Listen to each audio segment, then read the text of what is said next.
Hello, Pisces, and welcome to your 2017 spring into midsummer reading. This reading is designed to take us up to and a little bit beyond the total solar eclipse of August 21st, 2017. However, I do have some previews going well out into 2018. We are in a rapidly changing environment. There are many interesting events on the horizon. I know it seems sometimes like life is just kind of running in circles on the planet at this point. And I have news for you about all of those things. We're going to talk about Chiron changing signs and talk about Saturn changing signs.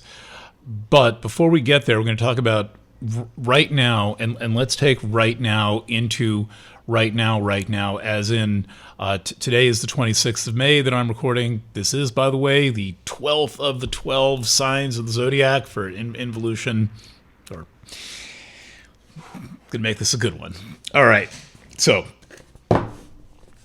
right now, here is kind of pretty much a good approximation of where the planets are, with the exception of the fact that Venus, I'm going to put her in purple, not Eris, but Venus is in late Aries, about to change signs. Mercury is in late Taurus, about to change signs, and Mars is in late Gemini, about to change signs. That's in about a week and a half. But before we get there, the genuinely meaningful, challenging, kind of got that light right, interesting stuff going on right now involves Mars. Mars is for the moment, for the last week of May and into the first couple of days of June, like the leading actor in the sky right now, which, okay, they're losing the light fast here, but I can't seem to get it dark enough or light enough. Okay, Mars, the planet of action, is the planet that is on the move and getting the action. Here's why, and here's why it involves Pisces so intimately, whether you're Pisces, Sun, Moon, or Rising. There's a story in here that is about you. First of all, this is the Pisces solar chart. You can tell it's the Pisces solar chart because the glyph of your sign, kind of in my scripty style, is on the cusp of the first house. So there's house 12, there's house 1, there's a line between them. That line is an imaginary horizon, and that's where the Pisces chart begins. Very simple thing to know about astrology. The chart begins at the ascendant. So a good way to read a chart when you pick up a chart is like look at the left side and see what's rising. So there you go. That's it. Pisces rising, and we are in business. And there are planets in Pisces. Important. I've got Venus in the wrong place, but anyway, Nessus is in Pisces. Neptune, modern ruler of Pisces, is in Pisces. Chiron, a kind of an honorary, exalted planet in Pisces, is in your sign and has been going back to 2010. And a lot of things that are happening now represent the end of the era of Chiron in Pisces and the transition into Chiron in Aries. And this has been a phenomenally formative time for you, but I'm slightly ahead of myself. In addition to planets in Pisces, also on the mutable cross up here is Sagittarius. Notice that Saturn is in Sagittarius, your 10th house. Right there, little number 10, that's the 10th house. And that's the house of reputation, of achievement, of responsibility, of interaction with government and corporate entities, generally the most important house of making your way in the world, if you're one of those people who wants to make your way in the world. And sooner or later, one way or another, everyone deals with the 10th house in their own form or fashion. But some people are more retreating and avoid the 10th house. They avoid being too well known and don't want to have a reputation and don't want to be famous and don't really want a career so much as they want a job.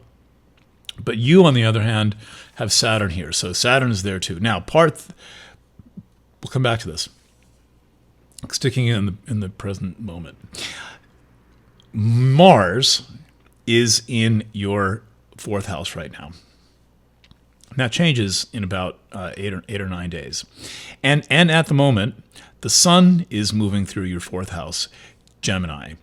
The fourth house in Gemini is a very sensitive part of the Pisces chart. It is there's ways to make it better. Mainly, the way that you use your environment is a way to make it better. I'm trying to make the light go away here. Okay, and yet with Mars and the Sun, and also Ceres moving through your fourth house, this can have you feeling edgy, restless, insecure, hypersensitive, perhaps a bit uncertain of yourself, and also a bit driven, and potentially with the presence of Mars, pissed off about certain things. Natural enough. Now we've got the players. Let's say lights, camera, action. Over the next week or so, the last week of May into very early June, Mars is going to make an opposition to Saturn in your 10th house. This is some form of action and movement, potentially professionally, but it's only the beginning of that. Second, and it can be some tension and some confrontation. The second thing that happens is that Mars will make a square to Pholus. No, wait, Mars and Gemini. Oh, that's poor Cece. Mars will make a square to Chiron and an opposition to Pholus. So Mars is going to be making a series of aspects in a very close time. It's going to oppose Saturn. And Mars opposing Saturn is like a lot of energy applied to a structure of some form. Second, Mars will make a simultaneous opposition to Pholus and a square to Chiron. This is one of the most exciting, interesting, potentially volatile, a little dangerous illustrations, energetic setups of getting unstuck that I've seen in quite a while. All those squares represent this need to build and structure and this long process of working things out. Mars getting in the picture is going to energize that whole pattern. Now let's go back and look at what this pattern is about. There's a few very important things going on. And most of it involves Sag, your house of career, reputation, achievement, being known in the world, and taking responsibility for yourself, and Pisces, the primary significator for who you are. So one thing that's been going on is Saturn, which is the fastest moving of the slow moving planets, right? The slow movers kind of begin with Saturn, which takes 29 years to go around the zodiac and approximately 2.5 years to move through a sign, has been in your sign since, I believe, if I have this right, very late 2014. 2015 was an in and out, crossing back between Sag and Scorpio, and then 16 and 17 solidly Saturn in your 10th house. That is a lot of building, career building, achievement building, reputation building, being known for what you do, and taking this kind of ethereal Piscean approach to life that you have and giving it form, body, structure, and a kind of a durable existence. And particularly for Pisces, this is very important. Pisces are among the people who have the highest potential and for some unusual reasons are the least likely to attain that potential, partly because you have other priorities than being in the rat race for the most part. And it's a rare Pisces who's able to really be fully competitive and fully engage the game of life. And when you have Saturn in the 10th, which only happens once every 3 decades, and you have it right now, you're being called upon to get into the game of life. And that is true whether you want to or not, whether you intend to or not, whether you're good at it or not. Saturn is in your 10th house, and Saturn is helping you build who you are. And what is happening simultaneously is that you have all of these character-forming planets, except for that one, which is not really there, character-forming planets in your first house, the house of that which you consciously identify with, and the two are working together. There is some cooperation, there is some tension, and much of what there is when there are squares. And just to remind you of the squares, again, we're talking about planets in the 10th, planets in the 1st, and incidentally also a planet in the 4th, all making squares. And what squares tend to do is that there are two legs of the square, right? There's the one side and the other side. And what happens with a square typically is you'll work one side of the square and to the neglect of the other side of the square, then you'll work the other side of the square and then the other, and then you keep going back and forth, whatever those two things might be. And I give a long rant about this in the Sagittarius reading if you want to tune in. I don't want to kind of repeat the drama, but basically what I equated to is, let's say you make something and then you're the person who has to sell the thing that you make. And so you put the energy into making the thing, and then you realize, wow, I need some money, I better sell the thing. And you put your money into selling the thing and you realize, wow, I better go back and make the thing. And it seems like you can never get caught up. And with the 10th and the 1st involved, there is there's achievement with Saturn in the 10th that's provoking you to grow personally, and then when you dive in and grow personally, that may be a much more internal orientation, and you neglect the outside. And so there's some interior versus exterior. There is some what people can see and what people can't see, what you're known for and what you're not known for. Those are the kind of lines of tension between the 1st and the 10th. But it is a vital phase of both professional or worldly achievement development and deep-seated, intimately private, personal development, as if you're having to pump out or extract or find your most vital resources to be able to work work what you're building, to power what you're building. Okay, so this is going on. This is happening, and it is challenging and it is tense. But what you're doing right now is laying the foundation for achievement for many years to come, and you're setting up basically a dynamic where there is an intimate relationship between who you present yourself to be and who you actually are. And if you're known for anything in the world, it can be very challenging to keep balance, integrity, which means integration, between what you are known for and the personality that you present on the outside and who you actually know yourself to be on the inside. And with Saturn square Chiron, and with Saturn square Pholus, Saturn square Chiron, and then Pholus square Chiron, that's a lot of energy between these two facets. And these lines that are here, that they should actually be drawn like in bright red, are bold lines of energy that are conduits for this growth process. This is serious character development. This is not about being like the perpetual millennial child or having unhealthy dependencies on people or waiting for your ship to come in. This is about doing it well and getting it right, as if you have one chance to do it well and get it right. You have more than one chance, but you've got to take that professional attitude and really do your best to get it right at every occasion that you're called upon to do it. Now, let's see, where do we go from here? Well, let's just conclude that with the idea that Mars becomes the player, and the events of the last week of May into early June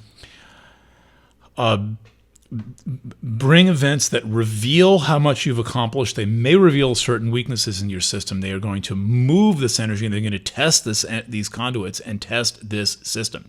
And you would be wise to preserve the knowledge that you gain and the experience that you have as if it is a continuous thing, not a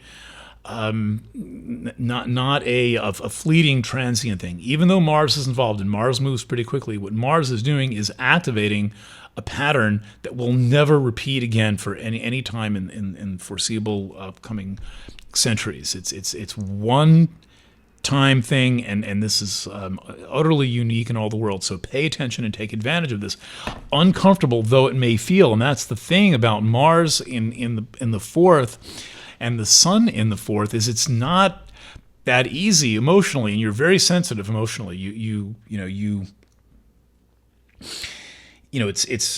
a little tricky being a Pisces on the planet, because it can very often feel like you're a fish out of water, which is typically emotional water, and this Gemini presence is just kind of like exacerbating that. But that changes soon enough, and the key thing is remembering. All right, now how does it change? First of all, in a very short period of time, Venus will enter your third house in Taurus, which is going to help you find your voice in many ways. It's been a while since Venus was in Taurus. It is a truly helpful influence to have. April 26, 2017. That's interesting. I want to just verify something with a chart here. Sorry, Venus has changed signs to Gemini. Venus is in Taurus. Pardon me.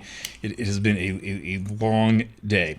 And, okay, so Venus changes signs into Gemini, which should settle down the whole home front. Mercury changes signs, apologies to Gemini, which should settle down the whole home front thing. But then what is especially interesting is that, first of all, Mars changes signs and enters Cancer. That is the best news that you can have. And I do apologize for kind of getting all these planets wrong. It's been, I really want to finish this and get this in your hands today. Now, for Pisces, you thrive on presence of anything in the water signs. And yet, you have, in some ways, a little too much in the water signs, which is difficult to manage and to express. Why do I say that? Well, look, there's Nessus in Pisces, Neptune in Pisces, Chiron in Pisces, Boris in Pisces. Venus is not in Pisces. It was very recently in Pisces, making a conjunction to Chiron. This can be emotionally overwhelming and doesn't give you a lot of places to easily express it. You have places you can express it with great challenge and the need for some strength and some push energy, mainly through Saturn, which never really lets you build much too fast. But then when you look back over a couple of years, you realize you've really built a lot. There's not an easy flow of energy, but there will be in a very short time when Mars enters Cancer. And this is the first thing it will do is will feed your sexual and your artistic nature. And I suggest that you be mindful that Eros and Aphrodite, I think, are the two fish of Pisces. They're two kind of goddess figures of sex and love. Who are these two fishes? Well, there's a myth where they morph, these Eros and Aphrodite morph into fish, and the fish end up being Pisces. And so if you're wondering what this particular sensuality about Pisces is and why sex is so important, it's why sex is on the level of cosmology for you. Your sign is made of the stuff that is the primeval water of Pisces. It is basically orgone. It's pure chi, only it manifests in symbolically as water. So when when Mars goes into Cancer, Mars currently creaking through Gemini, it's going to make this kind of opposition to Saturn. And it's like, please give me a break. Then Mars enters Cancer. A trine opens up the flow. Now there's going to be some much easier flow of creative and sexual energy. And it's kind of like you'll get back to being an artist and a lover, whereas it might be for many months you've just been like obsessed with work activity and family activity and just like so much going on, interplanet retrogrades, constant nonstop activity that's taken you away from these elements of your inner nature. You now get to express these elements of your inner nature. Personally, I think this Mars opposition to Saturn is really quite interesting, and it is a test in the sense of a whole system has been built, and now we're going to turn on the power to that system and see what happens. But then very quickly that power finds a kind of an outlet in the most creative and sensuous and kind of spiritually, sexually, and emotionally adventurous angle of your chart, which is the 5th solar house, Cancer, right there. 5th house, Cancer, and Mars shows up there, where it will be for the solstice when that happens. So that's happening. So to sum up, if things have been a little overly intense and like, where's the juice? The juice is coming, but be ready for a couple of more weeks of like strong focus on what you must do, and do it well. Do it well, because people are watching. Saturn is in the 10th house, and you are building your reputation every single day, and a reputation, in my opinion, someone who lives on his reputation, is never a thing you can take for granted, and you can never just assume that you have it and then, oh, that's nice, I've got it now, I might as well spend it. No, you have it. You keep building it. You keep performing the service that you know that you came here to do. Let's consider a couple of other things that are going on. Let's take a look at the eclipse. Let's go out to August. A couple of interesting things about this eclipse, and it's quite intimate for you. The way that the solar house system works, and in many ways, the quadrant house system with a proper natal chart. So this is pretty good chart. Is that the first house, house 1, represents self, and the 7th is kind of like an external zone that represents other in some way. It's a kind of a mirror of the first. So. If the theme of the first house is I am, the theme of the 7th house is we are, and you have a lot going on in the first house. And in many ways, you're like too deep for people. I know that's annoying, and we live right now on a planet where people seem absolutely devoted to how shallow they are. It's like, wow, I don't got a competition to like how short can we make that tweet. And part of how this is manifesting is a sense of encountering the narrowness of others in the form of this point on your relationship cusp. A very slow-moving point called trans-Pluto. And one of the things that trans-Pluto does is it narrows things, it closes down the aperture, it filters out the light, and it's associated with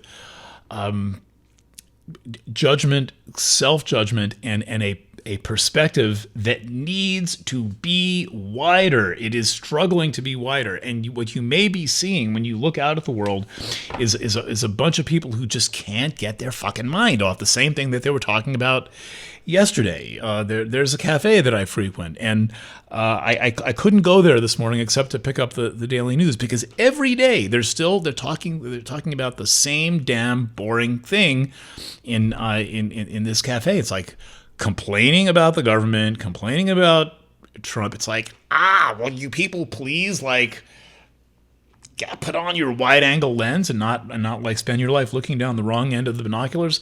That's what the world may feel like to you. You may feel like there's this overly narrow thing.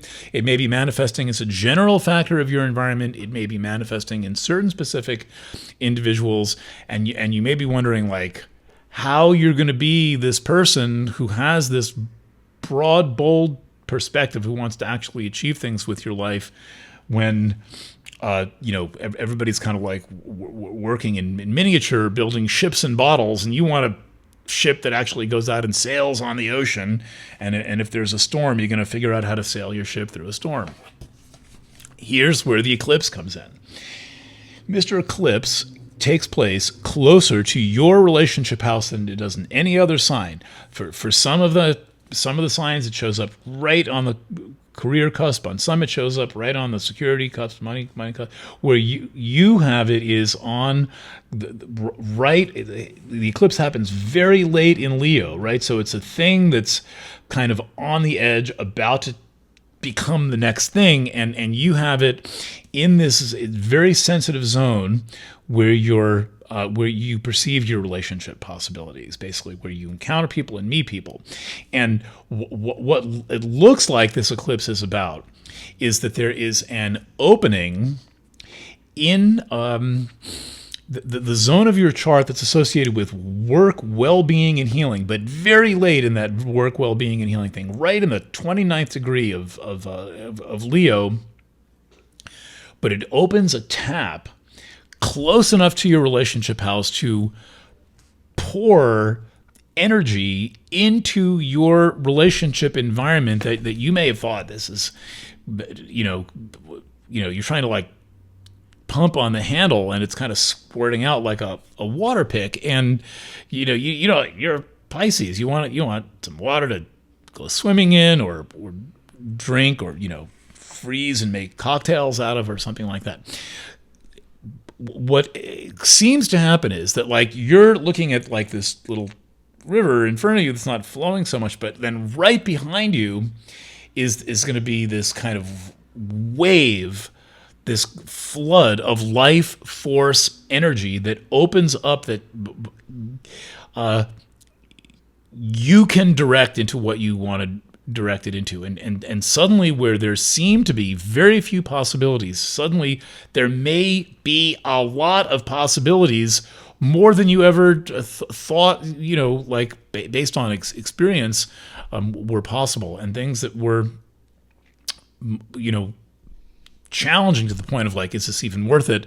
You will see that it was worth it. So to sum up, we're really looking at three major stages of energy shift. First one is Mars intersecting with Saturn, Chiron, and Pholus, and then changing signs and opening up, basically reminding you of like that art, love, sex, passion thing. Second major energy shift is the eclipse around on the 21st of August. So that is going to build and build and build and build in pressure, particularly from the new moon on July 23rd to the eclipse on the 21st. I know I said it was the 23rd. It's the 21st. So from July 23rd to August 21st, that's when you're fully in this eclipse zone, where your vital energy is likely to start boiling and percolating.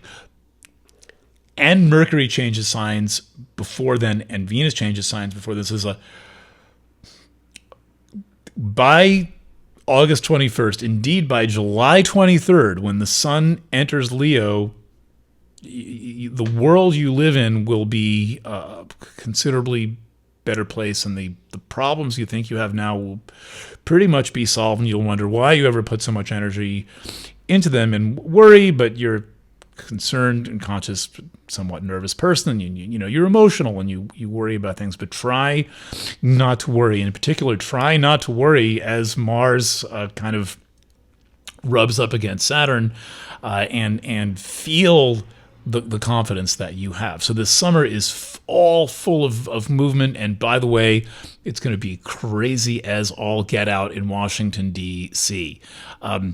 Either one of two things is going to happen. Either Trump is not going to make it through this eclipse, or he's going to make it through the eclipse, and it's going to be this kind of like hideous sideshow for however long he remains in office, and a bunch of people are going to get a good laugh while the country goes to hell. Third major change, and by the way, all of that political shifting needs to set some social energy free. In the early 1970s, prior to Nixon resigning, were not the thing we think of as the 1960s or the 1970s. It was just kind of a drag in a lot of ways, and for an agonizing period of time, there was we were living with this like paranoia and corruption in our face, kind of like we have now. And when Nixon left office, there was a wave of freedom. People finally relaxed after a while, and the late 1970s were a time of almost anarchy, where you could pretty much do anything that you wanted. We need a period of time like that. So remember that if the going gets chaotic and the government fathers are like suddenly revealed to be these absolutely batshit crazy corrupt motherfuckers that they are, have fun. Take the occasion to have fucking fun and lead the way for people to have fun. This, whatever that all that is, in this time frame from late 2017 when Saturn changes signs to late 2018 when Saturn has changed and Chiron has changed and Uranus has changed, a whole other picture of an even bigger, wider, more encompassing social change. So I do get that, like, it's a little difficult right now with do I need this? I do need this. That's an edit. The world could be a lot better place. And a lot of people who have the power to make the world a better place are doing what they can to like steal more, and they're not even making their lives a better place. They are not happy, and this is really just a kind of a death spiral. I will say that though I am absolutely rabidly against Trump and did everything I could to stop him, in the end, we may get something really good out of this, and that something is that a certain process of the cultivation of evil on this planet looks like is going to come off the rails for a while, and as I'm suggesting here, when that evil train wrecks, we have to grab as much of that energy as we possibly can and make as much as we can with it while the getting is good and while the making is good. And you will be emerging from these many transitions that I've been describing. Local ones happening in the next week, less local ones happening in midsummer, and then a little bit further out happening late in the year and into next year, through a series of initiations that will leave you in a position where you are basically ready for leadership. Thank you. Thanks. I appreciate your trusting me through some getting some of my lingo messed up. I don't edit these videos. I'm going to make one little edit or ask Kate. Hi, Kate. Thank you for Kate, this young woman in the Ukraine.